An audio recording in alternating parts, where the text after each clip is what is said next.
Hello dear students, welcome to the official YouTube channel of the Home Academy. अगर आप अभी तक हमारे सोशल मीडिया प्लेटफॉर्म से नहीं जुड़े हुए हैं, हमारे इंस्टाग्राम से, फेसबुक से या टेलीग्राम से, तो ज़रूर जुड़िए। आपकी एग्जामिनेशन में जो है ज़रूर कोई कुछ ना कुछ हेल्प ज़रूर होगी। तो आज की वीडियो में हम जो है वो डिस्कस करने वाले हैं multiple choice question fundamental rights से। इसकी थ्योरी मैं ऑलरेडी पढ़ा चुका हूँ। आप जो है उस थ्योरी को अगर पढ़ेंगे तो आपका हर क्वेश्चन जो है वो करेक्ट होगा। कुछ पॉइंट्स जो है वो उसमें छोड़े गए हैं जो कि आज की वीडियो में भी हम कवर कर लेंगे। तो स्टार्ट करते हैं हम पहले क्वेश्चन से।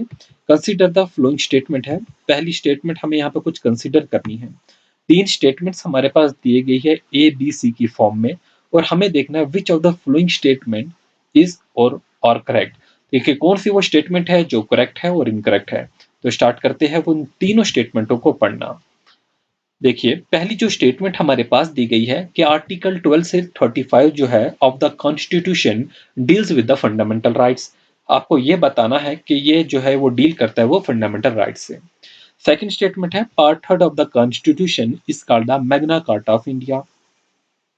थर्ड स्टेटमेंट है first Magna Carta in the world related to the right of the people was issued by the king of the France. अब देखिए ये जो स्टेटमेंट्स हैं इनको आपने एक बार पढ़ लिया होगा, और हमने ऑलरेडी थ्योरी भी डिस्कस की हुई है। तो होपफुली आप इसका आंसर जो है वो खुद से देने की कोशिश करेंगे जरूर। अब हम जो है आंसर की तरफ चलेंगे और एक एक पॉइंट को जो अच्छे से एक्सप्लेन करेंगे। तो पहला पॉइंट को हम लेते हैं। पहली स्टेटमेंट जो है आर्टिकल 12 से लेके 35 जो है of the constitution it deals with the fundamental rights. तो आप मुझे बताइए क्या आर्टिकल 12 से लेके 35 जो है ये डील करता है हमारे फंडामेंटल राइट्स से? तो ये आंसर जो होगा वो आपका बिल्कुल जो है ये स्टेटमेंट करेक्ट होगी। आपने कहीं कहीं बुक्स में पढ़ा होगा आर्टिकल 14 से लेकर 32 वो डील करता है विद द फंडामेंटल राइट्स। बिल्कुल वो स्टेटमेंट भी जो है वो बिल्कुल करेक्ट है। बट आपको ये भी मैंने पढ़ाया हुआ है कि आर्टिकल जो 12 होता है और आर्टिकल जो 13 होता है वो फंडामेंटल राइट्स यहाँ का इंट्रोडक्शन होता है। ठीक है, तो वो क्या होता है, इंट्रोडक्शन है। और आर्टिकल 33, 34, 35 जो है वो कंक्लूजन है। तो हम कह सकते हैं आर्टिकल जो है 14 से 32 जो है वो बेसिक फंडामेंटल राइट्स है, और जो हमारे आर्टिकल 12 से लेकर 35 तक है इनमें सारा के सारा जो है फंडामेंटल राइट डिस्कस किया गया है with the introduction and the conclusion. अब क्वेश्चन जो है हम फर्स्ट की सेकंड स्टेटमेंट पढ़ेंगे। पार्ट थर्ड जो है of the constitution is called the Magna Carta of India. तो सबसे पहले आपको ये मालूम होना चाहिए कि पार्ट थर्ड में जो है वो किस चीज के बारे में डिस्कस किया गया है। पार्ट थर्ड में जो है वो किसके बारे में डिस्कस किया गया है? फंडामेंटल राइट्स के बारे में डिस्कस किया गया है, और इसी को हम कहते हैं Magna Carta of India. Statement third होगी first Magna Carta in the world related to the rights of the people was issued by the king of France. तो आप ये बताइए जो पहला Magna Carta in the world जो था it was related to the rights of the people, जिसमें rights of the peoples की बात की गई थी। ये किसने इशू किया था? क्या ये किंग ऑफ फ्रांस ने इशू किया था? तो ये बिल्कुल स्टेटमेंट इनकरेक्ट है। किंग ऑफ फ्रांस ने जो है इसे जो है वो राइट को जो है वो इशू नहीं किया था। तो ये मैं आपको चार ऑप्शन देता हूँ, यूएसए, यूनाइटेड किंगडम, इंग्लैंड, ठीक है, तो या रशिया। इनमें से बताइए कि वो कौन सी कंट्री थी, वो कहाँ के किंग थे जिन्होंने इशू किया था। अगर आप नीचे कमेंट करेंगे तो ही आपका जो है वो ये पता चलता है आप कितने सिंसियर है इससे रिलेटेड। तो जरूर जो है अगर आपको नहीं पता है, नहीं मालूम है, आप गूगल सर्च करके ही बताइए। बट आपका ये इंटरेस्ट पता चलता है कि आप कितने इंटरेस्टेड है, और इससे अगर आप सर्च करेंगे तो आप कभी भूलेंगे नहीं। तो याद रखेंगे ये हमारी दोनों पहली दो स्टेटमेंट जो है वो करेक्ट है और तीसरी स्टेटमेंट इनकरेक्ट है। तो सी ऑप्शन होगा only A and B. Question number 2 की तरफ चलेंगे। आज का जो क्वेश्चन है क्वेश्चन नंबर 2 वो देख लेते हैं क्या है। क्वेश्चन नंबर 2 में बोला गया which one of the following is correct. नीचे दिए गए चार स्टेटमेंट है और ये बताया गया है कि इनमें से कौन सी स्टेटमेंट जो है वो करेक्ट है। पहली स्टेटमेंट है वो देखिए, गवर्नमेंट ऑफ इंडिया एक्ट जो है 1935 में आया था has given the patronage to the fundamental rights. क्या गवर्नमेंट ऑफ इंडिया एक्ट जो था 1935 में आया था has given the patronage to the fundamental rights? तो इसमें किसी ऐसी कोई बात नहीं की गई थी। फंडामेंटल राइट्स की जो मांग थी वो नेहरू के टाइम में, नेहरू रिपोर्ट 1928 जो थी, उन्होंने कहा था कि इसे इंक्लूड कीजिए हमारे फंडामेंटल राइट्स में। कि जो डोमिनेंट स्टेटस दिया जाए और जो सिटीजनशिप एंड फंडामेंटल राइट्स जो है वो जो भी इंडियंस है उसको दिया जाए। तो ये हमारे आइन में जो है वो इंक्लूड किया जाए। तो याद जो रखेंगे क्वेश्चन नंबर 2 का सही आंसर नेहरू रिपोर्ट होगा। तो ये क्वेश्चन जो हमने पहले कभी भी डिस्कस नहीं किया था, ना ही अपनी थ्योरी में, तो इस बात को याद रखेंगे कि नेहरू रिपोर्ट जो थी 1928 में थी, advocated to include the fundamental rights in the Indian Constitution। बढ़ते हैं आगे क्वेश्चन नंबर 3 की तरफ, और यहां पर आप देखेंगे क्वेश्चन नंबर 3 में क्या पूछा गया है। फंडामेंटल राइट्स, यहां पर हमारे पास 3 से 4 स्टेटमेंट दी गई है और मैं उम्मीद करूंगा कि इसका आंसर जो है आप वो करेक्ट देंगे। बहुत इजी सा क्वेश्चन है, ठीक है। मैं तीनों इसके आंसर ऑप्शन दिखा देता हूं। पहला, कैन नेवर बी सस्पेंडेड, तो क्या फंडामेंटल राइट्स को सस्पेंड किया जा सकता है या नहीं सस्पेंड किया जा सकता है, तो ये है। Can be suspended on the direction of the prime minister, अगर सस्पेंड किया जाता है क्या वो प्राइम मिनिस्टर की डायरेक्शंस पे सस्पेंड किया जाता है। ऑप्शन सी है, can be suspended by the will of the president, तो इसको जो है विल ऑफ द प्रेसिडेंट पे सस्पेंड किया जाता है। अब नीचे जो है हमने इसका फोर्थ ऑप्शन लिखा हुआ है, can be suspended in emergency, ठीक है, तो ये इमरजेंसी पे ही सस्पेंड किया जाता है। तो उम्मीद करता हूं कि आपने इसका आंसर सोच लिया होगा, ठीक है। इसका आंसर जो है वो सोच लिया होगा और आप नीचे कमेंट करेंगे। देखिए, अगर लाइव क्लास होती तो जरूर जो है इसमें मजा आता इस क्वेश्चन को डिस्कस करने में। हम इतना तो जानते हैं फंडामेंटल राइट जो होती है कैन बी सस्पेंडेड, तो मतलब पहला ऑप्शन जो होगा वो आपका जो होगा वो इनकरेक्ट होगा। Can be suspended on the direction of the prime minister, prime minister की डायरेक्शन पे सस्पेंड करना, ठीक है, ऐसी बात नहीं होती है। प्राइम मिनिस्टर के पास ये जो है सस्पेंड करने की कोई भी पावर नहीं होगी। तो कॉन्स्टिट्यूशनल हेड जो हमारे प्रेसिडेंट होते हैं वही उसे जो है वो सस्पेंड कर सकते हैं। बट आप यहाँ पर ये देखिए, can be suspended by the will of the president, आपका ये आंसर होगा, या जो है वो can be suspended in in emergency. तो देखिए देखिए यहाँ पे कंफ्यूजन हो सकती है, कंफ्यूजन हो सकती है इसमें आंसर देने में, बट याद रखेंगे can be suspended in the emergency. मैं आपको ऑलरेडी पढ़ा चुका हूँ जो हमारे बेसिक फंडामेंटल राइट्स होते हैं, जो कि 6 फंडामेंटल राइट्स होते हैं, ड्यूरिंग इमरजेंसी जो है वो सस्पेंड होते हैं। बट इमरजेंसी के दौरान जो है प्रेसिडेंट जो होता है can suspend all the rights, president के ही पास ये पावर होती है कि वो सस्पेंड करेगा राइट्स। और आप देखेंगे ऑप्शन सी जो है पहले दिया गया है, can be suspended by the will of the president. तो यहाँ पर कंफ्यूजन नहीं होनी चाहिए आपकी, आपको सारे के सारे ऑप्शन पढ़ने चाहिए और अगला आंसर जो होगा वो आपका जो होगा ऑप्शन नंबर डी होगा। ये इजी क्वेश्चन होते हैं, बट जो है आंसर देना जो है वो आपको समझना होगा, ठीक है, कंफ्यूजन कोई भी एग्जामिनेशन में ना हो। तो it can be suspended in emergency में ही सस्पेंड होता है, बट ये सस्पेंड करने वाला प्रेसिडेंट ही होता है। तो सही आंसर होगा पहले इमरजेंसी लगेगी, फिर प्रेसिडेंट जो है वो निर्णय लेता है कि हमें इसे सस्पेंड करना है। तो आंसर जो होगा वो आपका डी होगा। अगला क्वेश्चन जो है वो देख लेंगे हम। अगला क्वेश्चन हमारे पास काफी अच्छा क्वेश्चन है। फिर से देखिए, जो भी हम यहाँ पर क्वेश्चन कर रहे हैं, एक एक क्वेश्चन की जगह आपके 2 से 3 पॉइंट क्लियर हो रहे हैं, तो अच्छे से जो है वो रिवीजन भी हो रही है। क्वेश्चन नंबर 4 है हमारे पास, consider following statement about the fundamental rights. Fundamental rights के बारे में कोई स्टेटमेंट है वो हमें देखनी है। वैसे हम क्या जानते हैं फंडामेंटल राइट्स के बारे में, हम ये जानते हैं कि वो पार्ट 3 में डिस्कस किया गया है, आर्टिकल 12 से लेकर 35 तक है। हमने यूएसए से उसे बारो किया गया है और हमें उसके नेम पता है, कौन कौन से वो नेम है। पहला ऑप्शन है, these ensure social economic and political justice to the citizen. देखो, एंश्योर करता है social economic and political justice of the citizen. हम क्या जानते हैं कि राइट टू इक्वालिटी है, राइट टू फ्रीडम है, राइट अगेंस्ट एक्सप्लॉइटेशन है, right to freedom of religion है, कल्चरल एंड एजुकेशनल राइट्स हैं, and right to the constitutional remedies है। तो यहाँ पर social economic and political justice की बात नहीं की गई है, ठीक है, वो तो सिर्फ हमारे एक डायरेक्टिव्स है उनमें बात की गई है, ठीक है। अगर हम यहाँ पे इकोनॉमिक जस्टिस की बात करते तो जो है वो इक्वल जो है वो हर कोई होता, बट यहाँ पर हम देखते हैं रिच जो है वो रिचर होती जा रहा है, पुअर पुअर होती जा रहा है। तो यहाँ पर इंश्योर नहीं करता है ये कि इकोनॉमिक जस्टिस दिया जाए हर सिटीजन को। ऑप्शन बी है, this provide guarantee to the citizen against the powerful state. तो इस बारे में हम बात कर सकते हैं कि यहाँ पर जो है राइट्स जो है दिए जाते हैं सिटीजन को कि वो पावरफुल स्टेट के खिलाफ जो है उनको गारंटी मिलती है। तो ये हम कह सकते हैं, तो ये मान सकते हैं।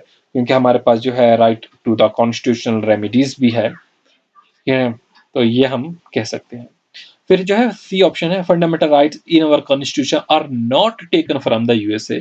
कहीं आप स्टेटमेंट को जल्दी जल्दी में नॉट को पढ़ना भूल जाए तो मिस्टेक हो सकती है, इन चीज़ों का ही ध्यान रखना होता है, फिर आती हुई चीज़ें जो है एग्जामिनेशन में गलत हो सकती है।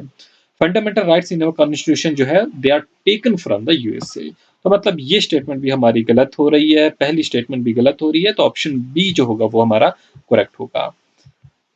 क्वेश्चन नंबर 4 जो है वो कंप्लीट हो चुका है, बढ़ेंगे आगे और यहाँ पर हम बात करेंगे president has the power to suspend.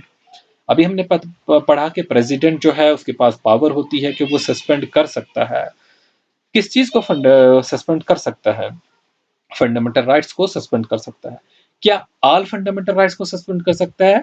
सारे फंडामेंटल राइट्स को प्रेसिडेंट सस्पेंड नहीं कर सकता।